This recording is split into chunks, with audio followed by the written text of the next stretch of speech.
법원 결정으로 다시 리더십 공백 위기를 맞은 국민의힘 수습책 마련을 위해서 애쓰고 있습니다. 새로운 비대위를 구성하기로 했지만 당내에서는 반발의 목소리도 계속 나오며 당 혼란은 계속되고 있습니다. 그런가 하면 오늘 저녁에는 민주당에서 향후 2년을 책임질 새로운 지도부가 선출됩니다. 정치권 소식들 두 분과 짚어보겠습니다. 이종훈 정치평론가, 김관옥 정치연구소 민의 소장과 함께합니다. 어서 오세요. 안녕하세요. 네, 법원의 가처분 신청에 대한 결정 후에 긴급 의총을 연 국민의힘 5시간 가까이 격론을 벌이고 나서 결의문 4가지를 채택을 해서 발표를 했습니다. 당헌 당규를 재정비한 후에 새로운 비대위를 구성하겠다. 그리고 법원에 이의 신청하겠다. 이준석 전 대표에 대해서 추가 징계 논의도 촉구를 하겠고 권성동 원내대표 거취에 대해서는 이번 이 사태를 수습한 후에 의총을 다시 열어서 의원들의 의견을 묻겠다. 이런 큰 틀의 의견이었습니다. 이게 결의문이고 이걸 의총을 통해서 다 같이 의견 합의를 보고 발표를 한 것 아니었겠습니까? 네. 근데 발표가 되자마자 오늘 당내에서 의원들의 비판이 계속 나오고 있습니다. 왜 이런 이야기가 나오는 겁니까? 네, 당내에서 지금 비판론 나오는 핵심적인 부분은 권성동 원내대표 부분이죠. 예. 권성동 원내대표 지금 빨리 그만두는 게 좋겠다라고 지금 의견들이 계속 나오고 있어요. 예. 지금 어제 그 결의 내용을 보면 이번 사법부 결정을 결국 수용 안 하겠다라는 얘기나 다름없지 않습니까? 그러니까 사법부의 판단이라고 하는 것은 지금 비대위를 구성할 정도의 그 위기 상황이 아니다. 비상 상황이 아니다. 예, 이렇게 지금 이제 진단을 한 거고 네. 기존에 있는 그 최고위만 정상화시켜서 그냥 유지하는 것이 맞다라고 지금 이제 결론을 내린 건데 지금 도저히 그 결정 지금 못 받아들이겠다라고 얘기하면서 심지어 당헌 당규를 개정해서까지 지금 새로운 비대위 체제를 띄우겠다 이렇게 네. 지금 얘기를 하고 있어요. 자, 그런데 새로운 비대위를 띄우게 된다라고 전제했을 때, 네. 그러니까 똑같은 상황이 또 반복될 우려가 없잖아 있는 거죠. 가처분 신청 이준석 전 대표가 또 내게 되면 똑같이 또 인용이 되는 상황이 좀 발생할 가능성이 굉장히 높다라고 봐요. 자, 그런데다가 가장 결정적으로는 그 비대위에서도 권성동 원내대표는 당연직 위원으로 참여를 해서 실제로 그 권성동 내지는 윤핵관 비대위 체제로 그대로 유지가 되는 그런 게 하나 있고 또 사법부 결정대로 가더라도 그러니까 직무대행 체제를 유지하는 게 바람직하겠다라는 얘기 아니겠어요? 그러면 그 경우에도 권성동 원내대표가 직무대행 체제를 그대로 유지하는. 예. 그런데 사실은 최근에 있었던 모든 혼란의 중심에 권성동 원내대표가 있는 거 아닙니까?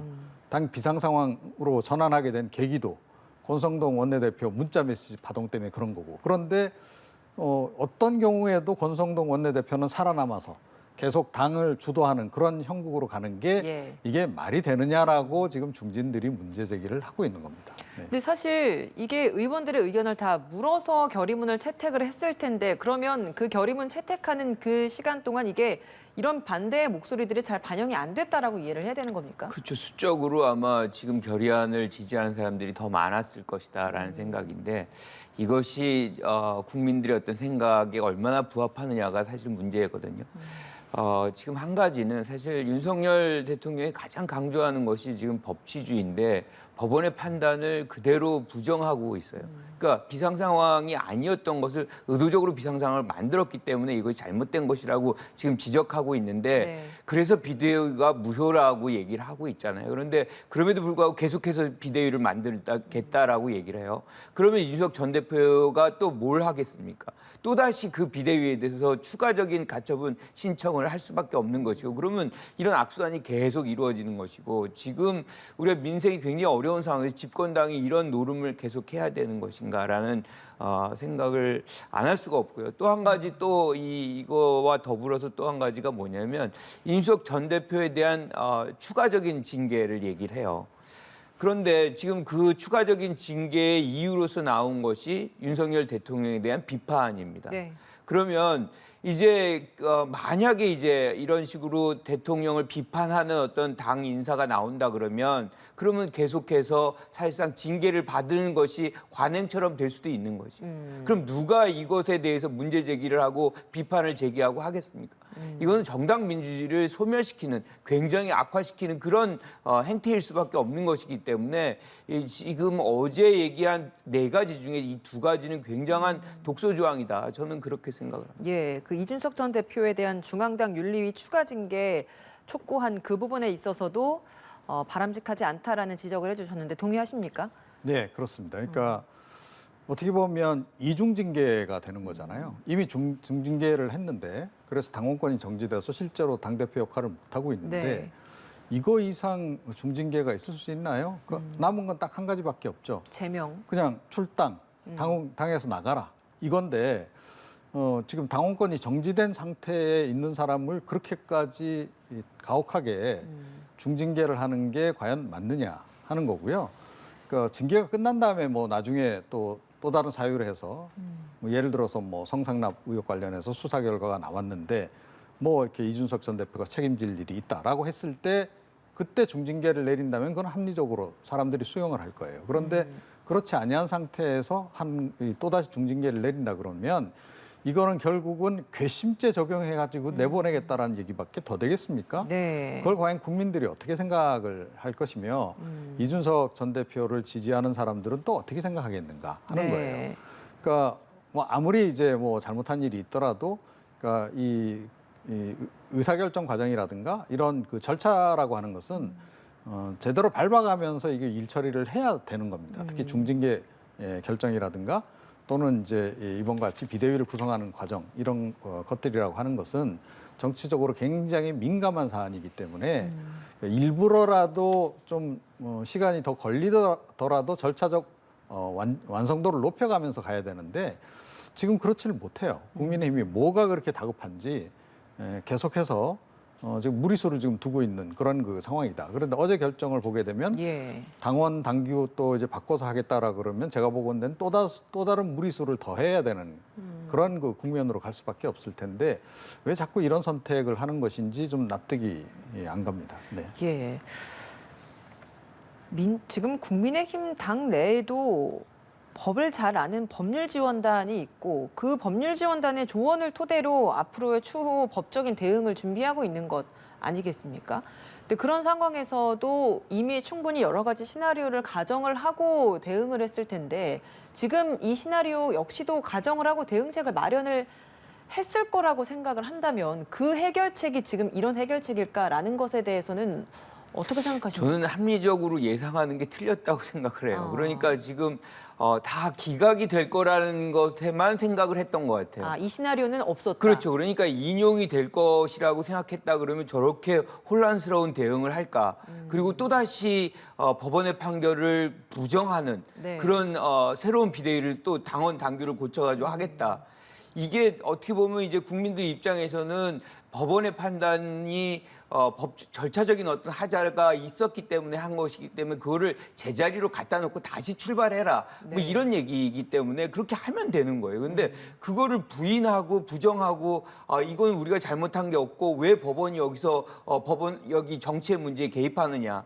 그러면 처음부터 정치에 법원이 개입하지 않도록 하면 돼요. 그러니까 절차적인 하자를 남기지 않으면 됩니다. 여기서 가장 중요한 거는 이제 상임 전국위원회라는 50명이 비상 상황을 규정했다는 것 자체가 잘못됐다는 것이거든요. 예. 그러니까 어떻게 보면 전 국민이 선출한 대표를 그렇게 50명이라는 소수의 인원에 의해서 실질적으로 직위를 해제시키는 그런 결정을 할 수 없다는 것이 법원의 판결인 것이고 만약에 이것이 명분을 갖고 정당성을 얻으려면 전대라든가 뭐 이렇게 국민들이 참여할 수 있는 더 많은 이 명분을 얻을 수 있는 절차적인 완성도를 맞춰놔야 된다는 것이 지금 법원의 판단인데 그러한 생각에 대한 부분은 없고 계속해서 법원도 이제 판결도 부정하고 새로운 비대위를 만들겠다라고 얘기하는 것은 전적으로 그 법률 지원단이 제대로 지금 작동 안 되고 있다라고 생각할 수밖에 없는 것이고 예. 아까 모두에 말씀드렸다시피 이런 결정에 대한 어떤 대비책이 굉장히 미흡했다는 거는 지적받아야 된다 이렇게 생각합니다. 예. 여당 이렇게 자중질환 하고 있는 와중에 대통령실에서는 추석 전에 비서관급 인사들 중폭으로 교체하는 방안이 검토되고 있다는 이야기가 뉴스로 나왔습니다.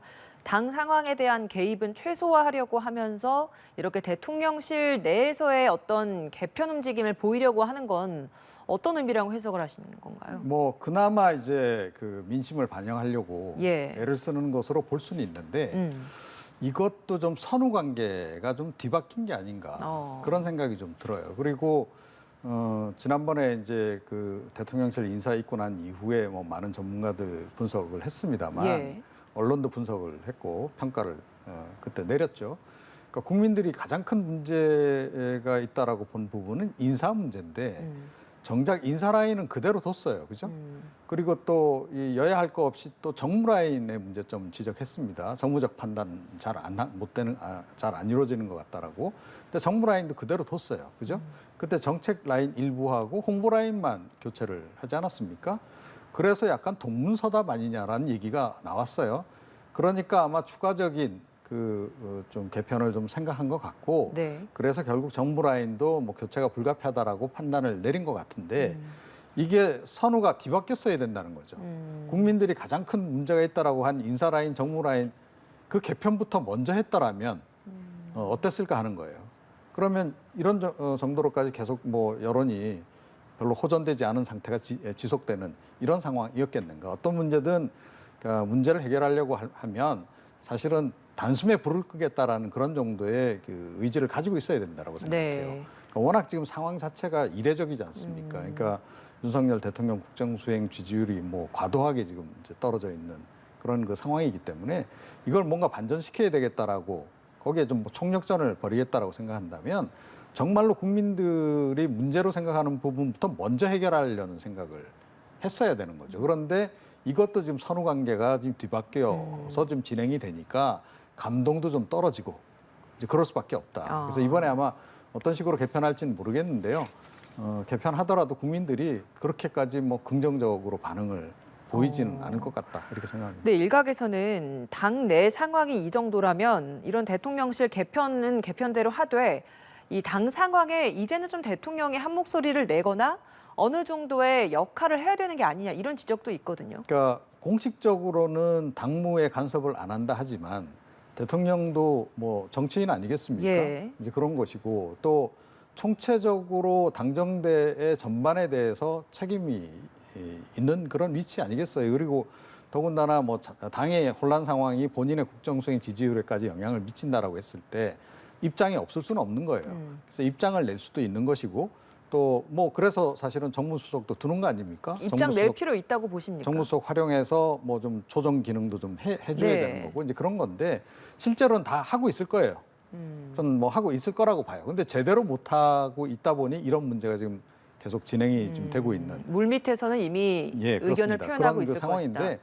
그 당 문제와 관련해서의 핵심은 네. 이거 역시 선제적으로 빨리 조처를 취했더라면 지금 이런 지경까지 오지 않았을 거다라고 보는데 이미 여러 차례 지적했습니다. 그러니까 현재 국면에서는 윤핵관들이 일단 이선으로 물러서야 됩니다. 그리고 뭐 어제 중진들도 어제 오늘 사이에 이제 지적을 했습니다만 네. 윤핵관 중에 핵심이 결국 권성동 원내대표잖아요. 그래서 권성동 원내대표가 이선으로 물러서는 정책 결단을 지금 내려야 된다. 그래야 국민들이 아마 이제 당도 조금 변하려나 보다라고 기대감을 갖게 될 거다 이렇게 생각합니다. 예. 어떻습니까? 대통령실의 이런 개편 움직임, 당 상황과 좀 연결지어서 해석할 수 있는 대목이 있겠습니까? 그러니까 사실은 대규모 인적 쇄신을 국민들이 기대할 때 홍보수석, 정책기획수석 신설하는 거 그거 외에는 없었어요. 그리고 나서 김대기 실장이 나왔던 얘기가 상시 교체다. 사실 국민들은 상시 교체하길 바라지 않아요. 그러니까 잘 인사하고 그 좋은 인사로 좋은 성과를 내기를 기대하는 것인데 이렇게 해서 지금 뭐 시민사회수석실, 정무수석실 일부 한다 그래가지고 어떤 감동도 받지 않습니다. 사실 내각에서도 문제가 계속 있죠. 문제 해결적 역량이 안 보여요. 지금 물가가 오르고 금리도 오르고 거기다가 환율까지 오르고 거기다가 코로나는 확산되고 여기에 주체는 사실은 이거를 감당해야 되는 건 내각인데 내각 여기에서 역량 보여주고 있지 못하잖아요. 네.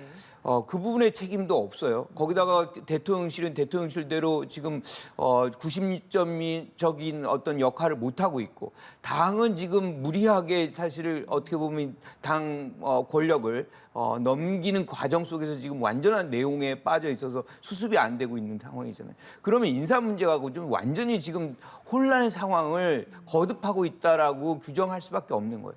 그러면 아까 말씀하셨지만 대통령이 이 부분에 대해서는 기자회견을 한번 할 필요가 있어요. 그러니까 지금 뭐 3개월, 4개월뿐이 안 된 정권이지만 네. 이렇게 혼란상을 보여주는 사례가 별로 없거든요. 그렇다면 여기까지 좀 어려운 일이 있었지만 다시 시작하겠다는 것을 대국민 사과를 한번 해볼 필요도 있는 것이고, 지금 이렇게 시간 계속 흘러가다 보면 결국엔 다음 주는 추석 아니에요. 추석 밥상머리에서 어떤 얘기가 나오겠느냐라고 생각한다면 이 상황을 굉장히 심각하게 받아들여야 되는데 심각하게 받아들이지 않는 것 같아요. 이게 전국으로 확산되고 공고화될 수 있는 시간이 막 다가오고 있습니다. 대국민 사과라고 한다면 어떤 부분, 전체적인 이 국정 운영 전반에 대한 사과입니까? 아니면 당내 혼란에 대한 사과인 겁니까? 당은 어차피 당에 맡겨야 되는 그런 원칙론적인 부분이 있기 때문에 거기에 대해서 깊숙이 얘기하기는 굉장히 어렵죠. 지금 하지만 민생이 굉장히 어렵잖아요.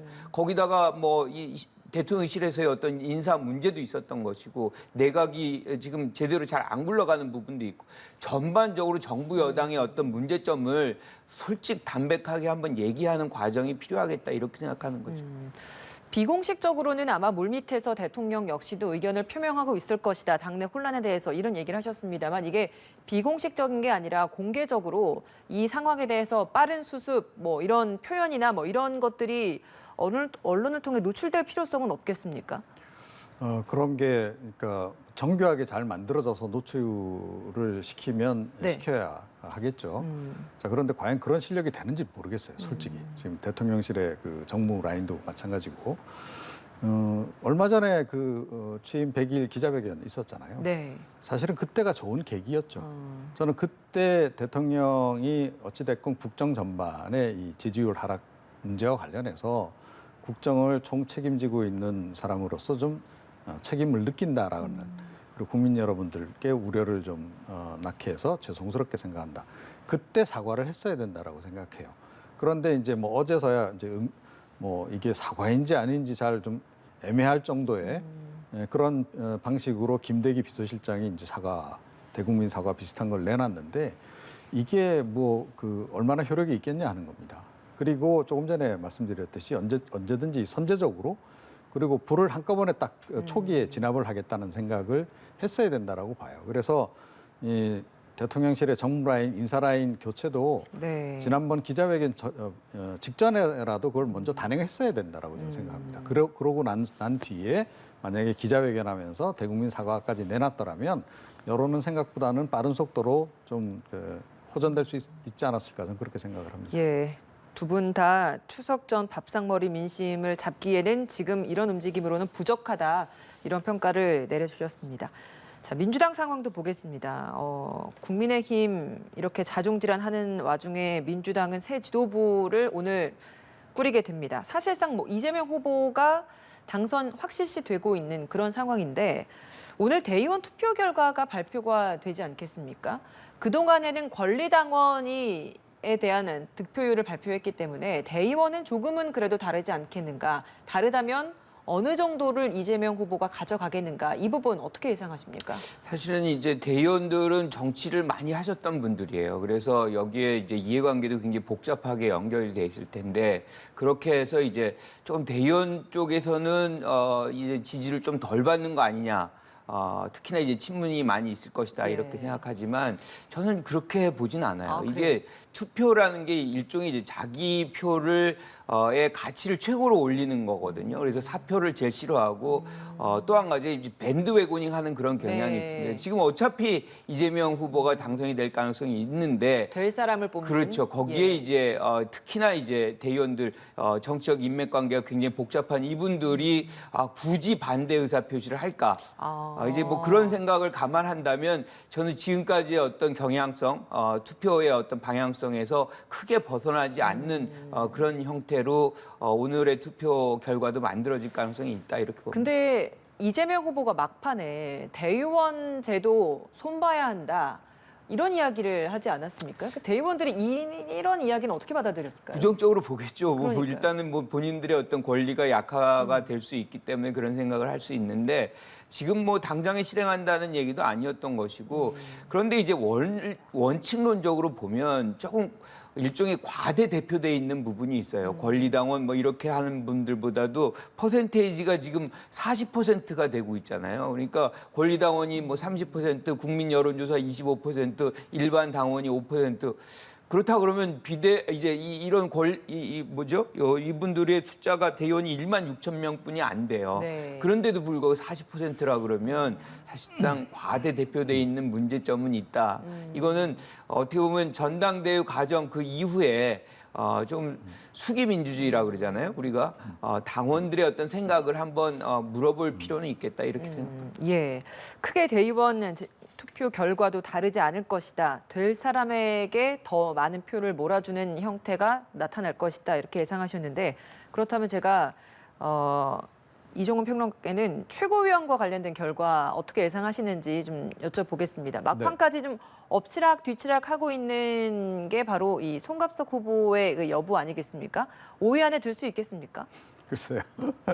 예상하기 어려운데 뭐 결국은 친명계 일색으로 될 수밖에 없을 것이다라고 저는 생각을 해요. 그러니까 뭐 지금 사실은 어떤 후보가 된다 안 된다 말씀드리기 굉장히 좀 민감한 부분이 있기 때문에 몇 시간 후면 또 제가 결과가 이제 나오니까요. 말씀드리기에는 좀 그렇고요. 예. 그러니까 지금 뭐 그 조금 전에 대의원 이제 투표 말씀도 하셨는데 대의원도 뭐 기본적으로는 이제 뭐 친문계 대의원들이 어떻게 표심을 보일까. 그래도 뭐 반 이재명 정서를 좀 보이지 않겠느냐. 그래서 아마 조금 이제 기존의 결과하고는 다른 게 좀 나올 수도 있다. 이렇게 지금 관측을 하는 건데 네. 제가 보건대는 이미 친문계 그 대의원 포함해서 친문계 표심 역시 다 지금 친 이재명으로 넘어간 지 오래다. 이렇게 생각을 해요. 그러니까 가장 결정적인 이제 순간이 지금 이제 강기훈 후보 사퇴라고 저는 생각을 해요. 그러니까 그 전에 그 박용진 후보하고 단일화 얘기가 강훈식 후보 강훈식 후보요. 예. 그 단일화 얘기가 있다가 단일화하지 않고 후보 사퇴 쪽을 택했다는 거예요. 왜 그랬겠느냐는 거죠. 아시다시피 박용진 후보는 친문계가 아닙니다. 그리고 원래 친문계들이 후보가 여러 명이 나왔었죠. 그러다가 이제 다 정리가 되고 이제 한 사람만 남았었는데 그 한 사람조차 박용진과 손을 잡기보다는 사퇴 쪽을 택했다는 거예요. 이건 뒤집어서 얘기하면 그러니까 결과적으로는 심정적으로는 나도 이재명 편이다라고 선언한 거나 다름없습니다. 실제로.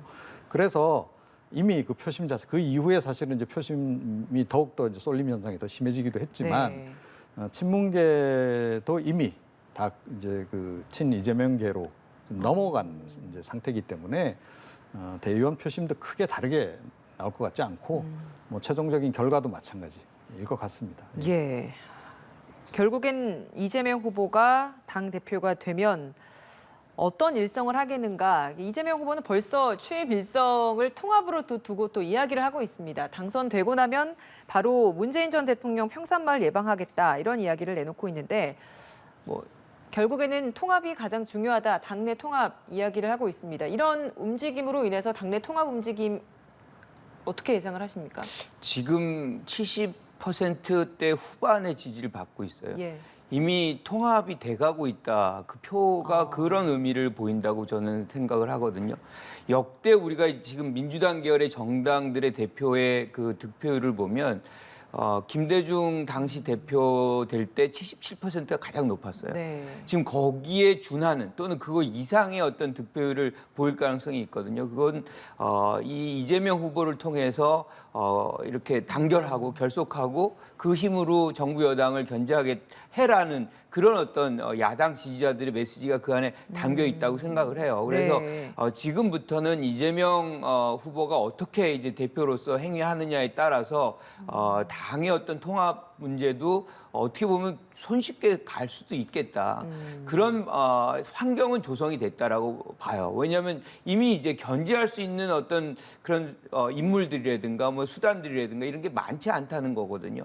그런데 다행스럽게 첫 행보로 이제 문재인 전 대통령을 방문해서 친문을 끌어안겠다는 것이거든요. 일종의 이제 통합이 가장 우선돼야지 사실상 민주당이 결속이 되고 그 힘으로 뭔가 정부 여당도 견제하고 민생 입법도 할 수 있는 그런 것들이 나오기 때문에 네. 통합을 맨 먼저 앞세운 것은 저는 뭐 아주 적절한 그런 조치다라고 생각을 합니다. 예. 이렇게 다른 보수의 입장에서 보시기에 지금 보수는 굉장히 자중질환하고 있는 와중에 민주당은 조금씩 이렇게 전열을 가다듬고 있는 상황입니다. 9월 정기국회 앞두고 있는 와중에 바로 직전에 민주당은 이렇게 새 지도부를 꾸리게 됐고 국민의힘은 지도부가 완전히 와해된 이런 상황입니다. 어떻게 바라보고 계신지 마지막 여쭤보겠습니다. 그러니까 뭐 국민의힘이 앞으로도 뭐 거의 중과부적 상태로 가지 않을까 이렇게 생각을 합니다. 그러니까 어찌됐건 뭐 보니까 이제 그 더불어민주당은 이재명으로 원팀 이쪽을 결의를 지금 다 한 것 같고 그 방향으로 이제 방향성을 잡았기 때문에 이재명 대표는 앞으로 아마 윤석열 대통령에 대한 그 견제구를 훨씬 더 많이 날리게 될 겁니다. 구도 자체가 그렇게 윤석열 대 이재명 구도, 지난 대선 때 구도가 그대로 재현되는 그런 상황으로 이제 간 거죠.